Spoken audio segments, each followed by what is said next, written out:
Baik, selamat pagi dan dari hormat kepada dosen penyuluhan akademik kami, Bapak Yudi Firman, SPDPD, selaku dosen penyuluhan mata kuliah PPD kami. Pada pagi hari ini, kami akan mempresentasikan hasil diskusi kami terkait topik diskusi kami berhubung perkembangan konsep diri. Sebelum melanjutkan ke poin, biarkan kami memperkenalkan diri terlebih dahulu. Saya sendiri atas nama Kopsta Jelara Terwana bersama baik, langsung saja ke poin mengenai perkembangan konsep diri. Jadi dalam masalah ini kami membahas tentang konsep diri, yaitu sebuah aspek penting dalam perkembangan individu. Konsep ini merupakan padanan seseorang terhadap diri sendiri yang terbentuk melalui pengalaman dan interaksi dengan lingkungannya. Makalah ini akan mengulas pengertian konsep diri, dimensi, faktor yang mempengaruhinya, perkembangannya pada remaja, dan hubungannya dengan perilaku dan prestasi belajar. Nah, sebelum itu mengenai pengertian konsep diri, adapun definisi para ahli tentang pengertian konsep diri ini. Pada tahun 1996 mendefinisikan konsep diri sebagai evolusi bidang tertentu dari diri sendiri.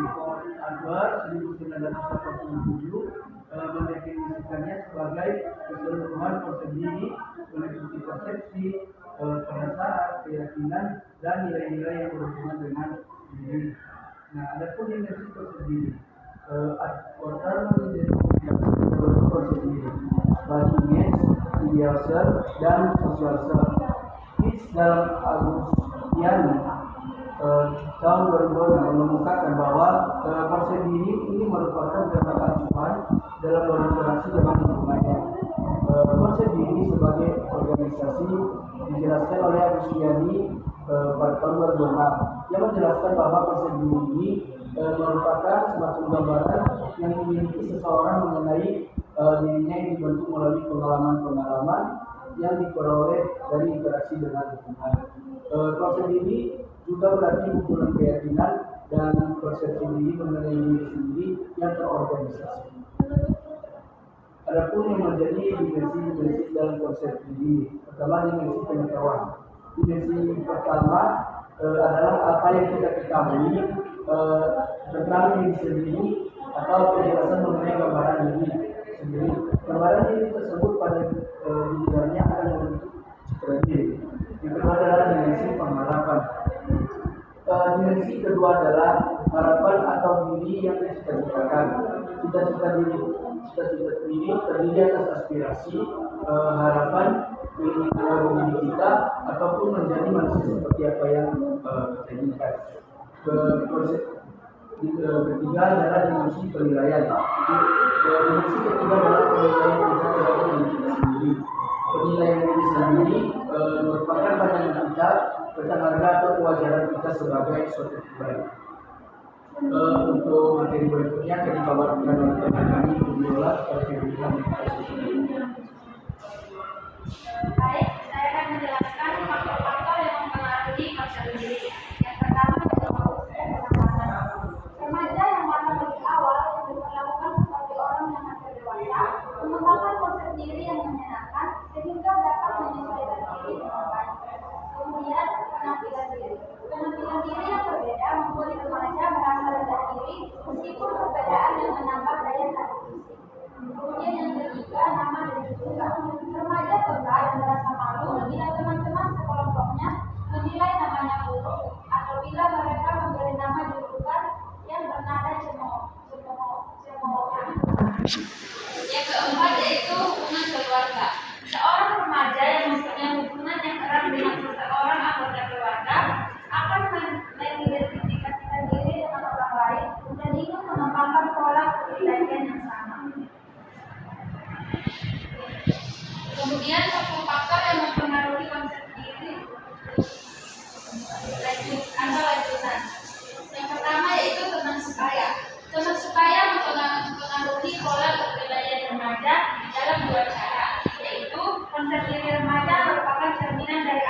kehidupan ketangguhan teman-teman dan dirinya, dan ia berada dalam tekanan untuk mengembangkan ciri-ciri kepribadian yang diakui oleh kelompok.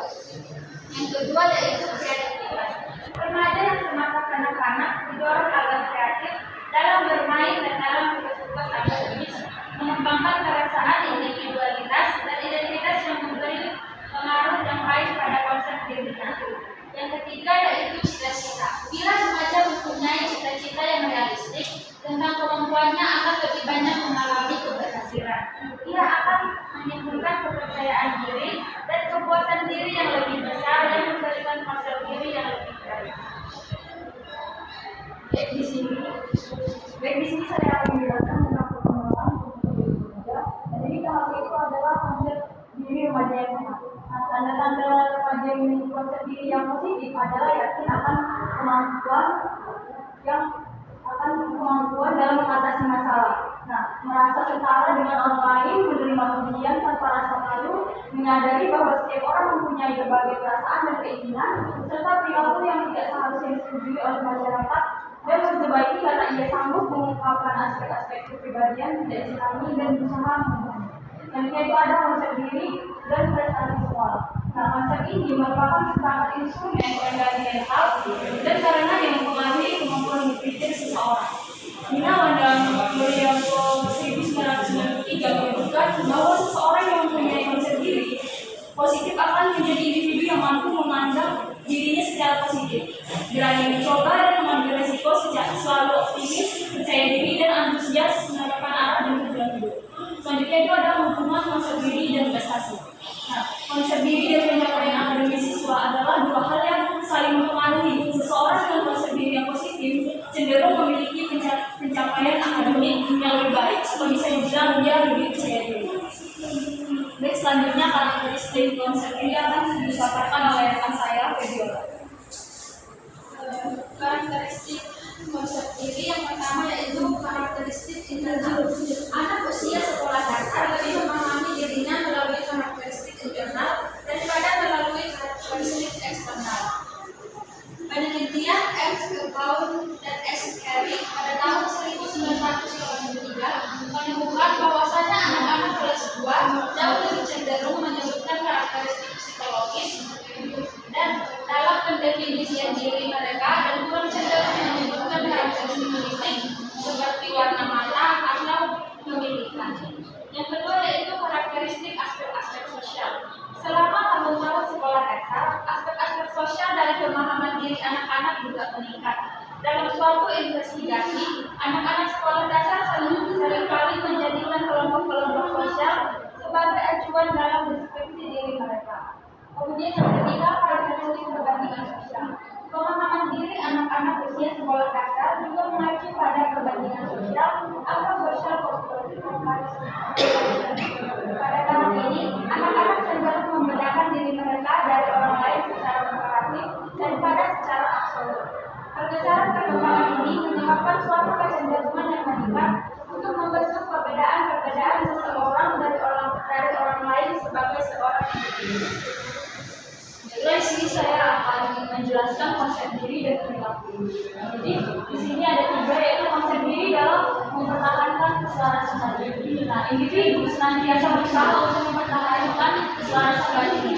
Bila individu memiliki ide, perasaan, sensi atau pikiran yang tidak seimbang atau saling bertentangan, maka akan terjadi situasi psikolog yang tidak menyenangkan untuk itu.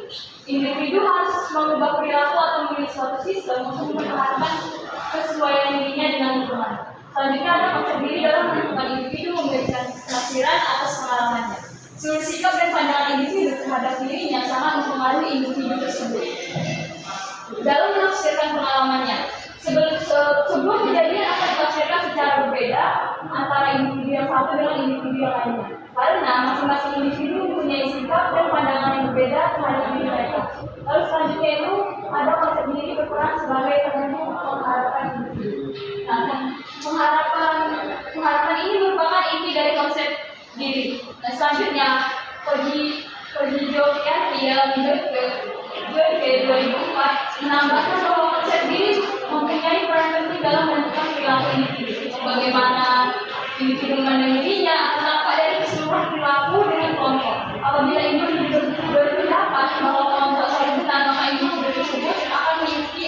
yang dilakukan oleh kelompoknya tanpa memberikan pendapatnya sendiri.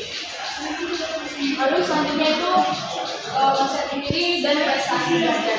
Jadi di sini bisa dilihat konsep diri positif yaitu memandang diri secara positif, selalu optimis, antusias, menetapkan arah dan tujuan hidup, menentukan hubungan antar pribadi yang positif, mengarah ke kemaslahatan akademis dengan belajar dan tekun, memperlihatkan kemandirian dalam belajar. Dan yang prestasi belajar itu berani mencoba dan mengambil resiko, percaya diri, mempunyai penilaian diri yang tinggi, menetapkan target prestasi belajar yang realistis, aktivitas mereka selalu diarahkan pada kegiatan akademis, tidak tergantung pada jenis semacam.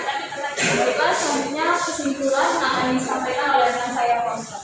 Untuk kesimpulan dan sarannya adalah konsep diri adalah bagaimana seseorang itu melihat dirinya yang mencakup keyakinan, pandangan dan penilaian seseorang terhadap dirinya sendiri. Jadi konsep diri seseorang itu dibentuk oleh lingkungannya, terutama lingkungan keluarga, di mana seorang anak dibesarkan. Pola asuh orang tua terhadap anak sangat menentukan konsep diri tersebut. Lingkungan yang juga sangat berpengaruh dalam konsep diri anak adalah lingkungan sekolah. Guru juga sangat berperan dalam membentuk konsep diri anak. Terdapat 3 dimensi konsep diri, yaitu dimensi gambaran diri, yaitu self image, dimensi penilaian diri, self evaluation, dan dimensi cita-cita diri, itu self ideal. Sedangkan faktor yang mempengaruhi konsep diri adalah usia kematangan, penampilan diri, dan nama dan julukan, hubungan keluarga, teman sebaya, dan kreativitas. Nah, konsep ini memegang peranan penting dalam membentuk pribadi seseorang. Bagaimana seseorang memandang dirinya akan tercermin dalam keseluruhan perilakunya. Konsep ini juga mempunyai hubungan erat dengan prestasi belajar. Di sekolah, anak yang mempunyai konsep diri yang baik biasanya akan memperoleh prestasi belajar yang baik. Dan sebaliknya, anak yang mempunyai konsep diri yang tidak baik biasanya akan memperoleh prestasi belajar yang kurang baik. Agar konsep diri berkembang dengan baik, maka kita harus memperhatikan hal-hal dan faktor-faktor yang mempengaruhi perkembangan konsep diri. Dalam mengembangkan konsep diri remaja, kita sebagai penggerak juga harus mempunyai beberapa cara agar perkembangan konsep diri manusia itu berjalan dengan baik dan juga sempurna. Selain itu, lingkungan keluarga, lingkungan sekolah, dan lingkungan masyarakat juga sangat membantu dalam perkembangan diri remaja. Jadi sampai di sini sekian presentasi hasil diskusi kami. Terima kasih atas kesempatan yang diberikan kepada kami. Kalau kesimpulan kami pamit undur diri.